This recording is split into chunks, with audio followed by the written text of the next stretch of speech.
ಎಲ್ಲರಿಗೂ ನಮಸ್ಕಾರ. ಕಳೆದ ವಿಡಿಯೋಲಿ ನಾವು ಇಫ್ ಎಲ್ಸ್ ಥಿಯರಿ ಹೇಗೆ ಆಗತ್ತೆ, ಹೇಗೆ ಸಿಂಟ್ಯಾಕ್ಸ್ ಇರುತ್ತೆ ಅಂತ ತಿಳ್ಕೊಂಡ್ವಿ. ಇವತ್ತಿನ ಈ ವಿಡಿಯೋಲಿ ಒಂದಷ್ಟು ಎಕ್ಸಾಂಪಲ್ಸ್ ಮುಖಾಂತರ ಹೇಗೆ ಇದನ್ನ ನಾವು ಕೋಡ್ ಮುಖಾಂತರ ಹೊರ ತರಬಹುದು ಅನ್ನೋದನ್ನ ತಿಳ್ಕೊಳ್ಳೋಣ. ಅದಕ್ಕೆ ನಾನು ಒಂದು ಜುಪಿಟರ್ ನೋಟ್ಬುಕ್ ನ ಓಪನ್ ಮಾಡ್ಕೊಂಡಿದ್ದೀನಿ. ನಾವು ಈಗ ಒಂದು ಸಿಂಪಲ್ ಒಂದು ಪ್ರೋಗ್ರಾಮ್ ನ ಮಾಡೋಣ. ಹೇಗೆಪ್ಪ ಅಂದ್ರೆ ಒಂದು ನಂಬರ್ ನಾನು ಯೂಸರ್ನ ಒಂದು ನಂಬರ್ ಕೇಳೋಣ. ಆ ಯೂಸರ್ ನಂಬರ್ ಏನಾದರೂ ನೆಗೆಟಿವ್ ನಂಬರ್ನ ಆ್ಯಡ್ ಮಾಡಿದ್ರೆ ನೆಗೆಟಿವ್ ಅಂತ ನನ್ನ ಕೋಡು ಔಟ್ಪುಟ್ ಕೊಡಬೇಕು. 0 ಇದ್ರೆ 0, ಇಲ್ಲ ಪಾಸಿಟಿವ್ ಇದ್ರೆ ಪಾಸಿಟಿವ್. ಅಂದ್ರೆ ನನ್ನ ಪ್ರಾಬ್ಲಮ್ ಸ್ಟೇಟ್ಮೆಂಟ್ ಬಂದು ಹೀಗಿರುತ್ತೆ: ಒಂದು ನಂಬರ್ ಪಾಸಿಟಿವ್ ನಂಬರಾ, 0ನ, ನೆಗೆಟಿವ್ ನಂಬರಾ ಅಂತ ಚೆಕ್ ಮಾಡೋಣ.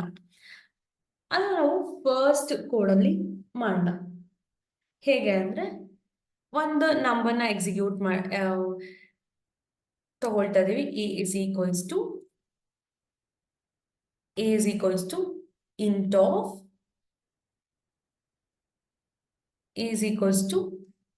of input of. ನಾನು ಯೂಸರ್ ಇಂದ ಒಂದು ನಂಬರ್ನ ತಗೊಳ್ತಾ ಇದ್ದೀನಿ. ನಾವು ಆ ನಂಬರು ಪಾಸಿಟಿವ್ ನೆಗೆಟಿವ್ 0ನ ಅಂತ. ಇವಾಗ ನಮ್ಗೆ ಇಲ್ಲಿ 3 ಕಂಡೀಷನ್ ಇದೆ ಅಲ್ಲ. ಇಫ್ ಎಲ್ಸ್ ಇಂದ ಮಾತ್ರ ಆಗಲ್ಲ, ನಮ್ಗೆ ಇಫ್ ಬೇಕಾಗತ್ತೆ. ಫಸ್ಟ್ ಕಂಡೀಷನ್ ಬಂದು ಒಂದು ನಂಬರು ನೆಗೆಟಿವ್ ಅಂತ ಚೆಕ್ ಮಾಡೋಣ, ಇಲ್ಲ ಪಾಸಿಟಿವ್ ಅಂತ ಚೆಕ್ ಮಾಡೋಣ. ಇಫ್ ಎ ಗ್ರೇಟರ್ ದ್ಯಾನ್ 0 ಏನಾದ್ರೂ ಇತ್ತು ಅಂದ್ರೆ ನಾವು ಅದನ್ನ ಪಾಸಿಟಿವ್ ಅಂತ ಹೇಳ್ತೀವಿ ಅಲ್ವಾ. ಪಾಸಿಟಿವ್. ಇಲ್ಲ ಎ ಇನ್ನೊಂದು ಕಂಡೀಷನ್ ಬೇಕು. ಏನು? a is equals to 0 ಅಂದ್ರೆ 0 ಕೊಡ್ಬೇಕು. ಅವಾಗ ನಾವು ಎಫ್ ಅನ್ನೋ ಒಂದು ಬಾಡಿನ ತಗೊಂಡ್ ಬರ್ಬೇಕಾಗತ್ತೆ. F a is equals to 0. ಇದು ನನ್ನ ಸೆಕೆಂಡ್ ಕಂಡೀಷನ್ ಆಗತ್ತೆ.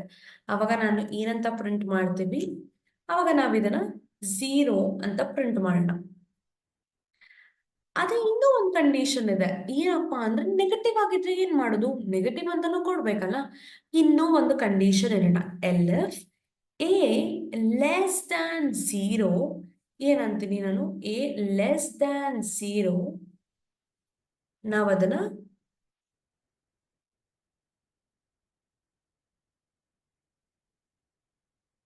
ನೆಗೆಟಿವ್ ಅಂತ ಹೇಳೋಣ. ಯೂಸರ್ ಇಂದ ನಾನು 0 ತಗೋತಾ ಇದ್ದೀನಿ, ಅದು 0 ಅಂತದೆ. ಯೂಸರ್ ಇಂದ ನಾವು -2 ಅಂತ ತಗೊಳ್ಳೋಣ, ನೆಗೆಟಿವ್ ಅಂತದೆ. ಇಲ್ಲ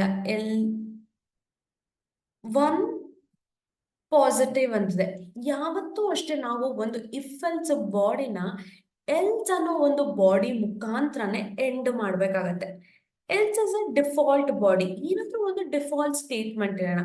ಎಲ್ಲಾ ಕಂಡೀಷನ್ಸ್ ರಾಂಗ್ ಆದ್ರೆ ಏನಾದ್ರೂ ಒಂದು ಔಟ್ಪುಟ್ ಯೂಸರಿಗೆ ಕೊಡ್ಬೇಕಲ್ಲ, ಅದನ್ನ ನಾವು ಇಲ್ಲಿ ಡಿಫಾಲ್ಟ್ ಆಗಿ ಇಡೋಣ.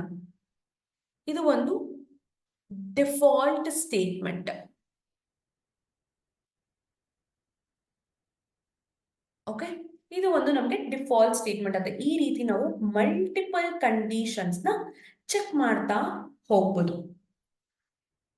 ಈ ರೀತಿ ನಾವು ಸುಮಾರಷ್ಟು ನಂಬರ್ ಮಾಡ್ಬೋದು, ನೆಗೆಟಿವ್ ಪಾಸಿಟಿವ್ ಅಂತಾನೆಲ್ಲ. ಇದು ಒಂದು ಎಕ್ಸಾಂಪಲ್ ಅಷ್ಟೇ. ಇನ್ನೂ ಒಂದು ಎಕ್ಸಾಂಪಲ್ ತಗೊಳ್ಳೋಣ. ಹೇಗೆ ಅಂದ್ರೆ, ನಾನು ಯಾವಾಗಾದ್ರೂ ಪಿ ಅಂತ ಏನನ್ನ ಯೂಸರ್ ಕೊಟ್ರೆ ಅದು ಪೈಥಾನ್ ಅಂತ ನಮ್ಗೆ ಔಟ್ಪುಟ್ ಕೊಡ್ಬೇಕು. ಇಲ್ಲ ಐ ಅಂತ ನಾವೆಲ್ಲ ಇಂಟರ್ನ್ ಮಾಡಿದ್ರೆ, ಅಥವಾ ಸಿ ತಗೊಳ್ಳೋಣ. ಸಿ ಅಂತ ಇಂಟರ್ನ್ ಮಾಡಿದ್ರೆ ಕಂಡೀಷನಲ್ ಸ್ಟೇಟ್ಮೆಂಟ್ ಅಂತ ನಮಗೆ ಔಟ್ಪುಟ್ ಕೊಡಬೇಕು. ಇಲ್ಲ ಇವಾಗ ಡಿ ಅಂತ ನಾನೇನ ಯೂಸರ್ ಹೇಳಿದ್ರೆ ಡೇಟಾ ಸೈನ್ಸ್ ಅಂತ ಅದು ಔಟ್ಪುಟ್ ಕೊಡ್ಬೇಕು. ಇಲ್ಲಿ ಕೂಡ 3 ಕಂಡೀಷನ್. ಬಟ್ ಇನ್ಪುಟ್ ಏನು? ಇನ್ಪುಟ್ ಬಂದು ಒಂದು ಸ್ಟ್ರಿಂಗ್ ಕ್ಯಾರೆಕ್ಟರ್ ಅಲ್ವಾ. ಹೇಗೆ?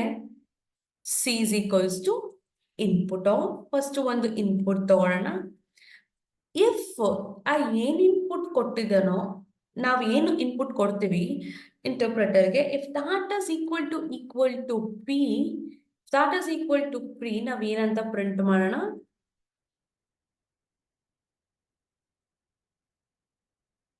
ಪೈಥನ್ ಅಂತ ಪ್ರಿಂಟ್ ಮಾಡಬೇಕು. ಅದೇ ಏನಾದ್ರೂ ನಾವು ಕೊಟ್ಟಿರೋ ಲೆಟರ್ ಬಂದು ಏನಾದ್ರೂ ಸಿ ಅಂತ ಇತ್ತು ಅಂದ್ರೆ, if the what ever the character that ನಾವು ಯೂಸರ್ ಏನ್ ಎಂಟರ್ ಮಾಡ್ತಿದ್ವಿ ಅದೇನಾದ್ರೂ ಸಿ ಆಗಿತ್ತು ಅಂತಂದ್ರೆ ನಾನು ಏನಂತ ಪ್ರಿಂಟ್ ಮಾಡಬೇಕು, ನಾನು DIO ಕಂಡೀಷನಲ್ ಸ್ಟೇಟ್ಮೆಂಟ್ ಅಂತ. ಅದೇ ಏನಾದ್ರೂ ಯೂಸರ್ ಏನಾದ್ರೂ ಡಿ ಅಂತ ಎಂಟರ್ ಮಾಡಿದ್ರೆ ಏನಂತ ಪ್ರಿಂಟ್ ಆಗ್ಬೇಕು,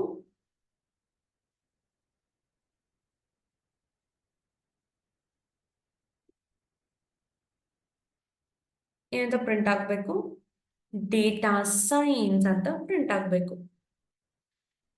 ಇವ್ಯಾವೂ ಅಲ್ಲದೆ ಯೂಸರ್ ಯಾವುದೋ ಒಂದು ಲೆಟರ್ನ ಯಾವುದೋ ಒಂದು ಲೆಟರ್ನ ಇನ್ಪುಟ್ ಆಗಿ ಕೊಟ್ಬಿಟ್ರೆ ಅವಾಗ ಏನ್ ಮಾಡ್ತೀರಾ?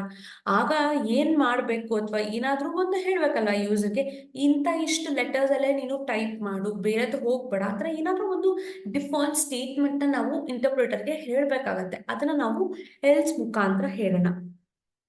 Enter only or enter either PC or D. Okay.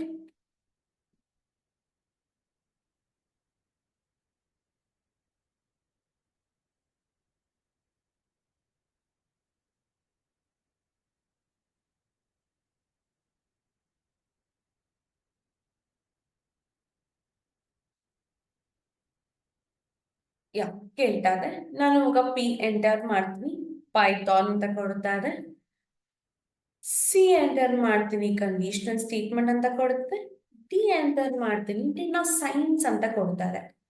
ಅದೇ ನಾನು ಈ ಒಂದು ಪ್ರೋಗ್ರಾಮ್ ನ ರನ್ ಮಾಡ್ತೀನಿ, ಕ್ಯಾಪಿಟಲ್ ಪಿ ಕೊಟ್ರೆ ಏನಾಗತ್ತೆ? ಪೈಥಾನ್ ಅಂತ ಪ್ರಿಂಟ್ ಆಗ್ಬೇಕಿತ್ತಲ್ವಾ? P is also letter, capital ಆದ್ರೆ ಏನು, ಅದು ಪಿನೇ ತಾನೆ. ಬಟ್ ಏನಂತ ಕೊಡ್ತದೆ? Enter either P C R D.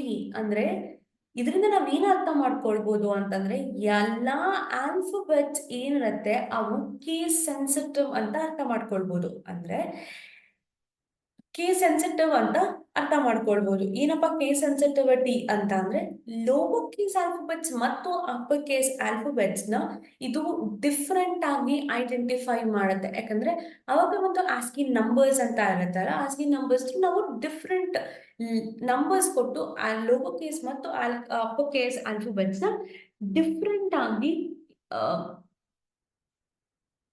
Identify ಮಾಡುತ್ತೆ ಇಂಟರ್ಪ್ರಿಟರ್. ಆಗ ನಾವು ಆ್ಯಂಡ್ ಲಾಜಿಕಲ್ ಆಪರೇಟರ್ ಯೂಸ್ ಮಾಡಿ, or ಅಲ್ಲ, if C is equals to small p or if C is equals to capital P, you still take it as Python. ಅಂದ್ರೆ ನಾವು ಈ ರೀತಿ ಒಂದು ಲಾಜಿಕಲ್ ಆಪರೇಟರ್ಸ್ ನ ಕಂಬೈನ್ ಮಾಡಿ ಈ ಒಂದು ಪ್ರಾಬ್ಲಮ್ ಸ್ಟೇಟ್ಮೆಂಟ್ ನ ಕರೆಕ್ಟ್ ಮಾಡಿಸ್ಬೋದು. C is equals to D. ಇವಾಗ ನಾನು ಸ್ಮಾಲ್ ಪಿ ಕ್ಲಿಕ್ ಮಾಡೋದು ನನಗೆ ಪೈಥಾನ್ ಬರುತ್ತೆ, ಇಲ್ಲ ನಾನು ಕ್ಯಾಪಿಟಲ್ ಪಿ ತಗೊಂಡ್ರು ನಮಗೆ ಪೈಥಾನ್ ಬರುತ್ತೆ. ಈ ರೀತಿ ನಾವು ಒಂದು ಮಲ್ಟಿಪಲ್ ಕಂಡೀಷನ್ಸ್ ನ ಕೂಡ ಇವ್ಯಾಲ್ಯೂಯೇಟ್ ಮಾಡ್ಬೋದು ಈ ಒಂದು ಇಫ್ ಎಲ್ ಎಫ್ ಬಾಡಿನ ಯೂಸ್ ಮಾಡಿಕೊಂಡು. ಇದು ಒಂದು ಪುಟ್ಟ ಎಕ್ಸಾಂಪಲ್ ಆಯ್ತು. ಈ ರೀತಿ ಸಾಕಷ್ಟು ಎಕ್ಸಾಂಪಲ್ಸ್ ಯೂಸ್ ಕೇಸಸ್ ಇರುತ್ತೆ.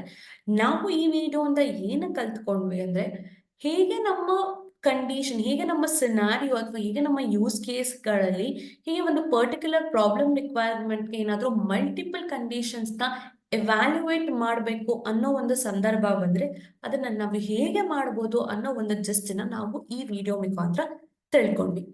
ಮುಂದಿನ ವಿಡಿಯೋಲಿ ಹೇಗೆ ನೆಸ್ಟೆಡ್ ಇಫ್ನ ಯೂಸ್ ಮಾಡೋದು ಅಂತ ಒಂದೆರಡು ಮೂರು ಎಕ್ಸಾಂಪಲ್ಸ್ ಅಥವಾ ಯೂಸ್ ಕೇಸಸ್ನ ತಗೊಂಡು ತಿಳ್ಕೊಳ್ಳೋಣ. ಧನ್ಯವಾದ.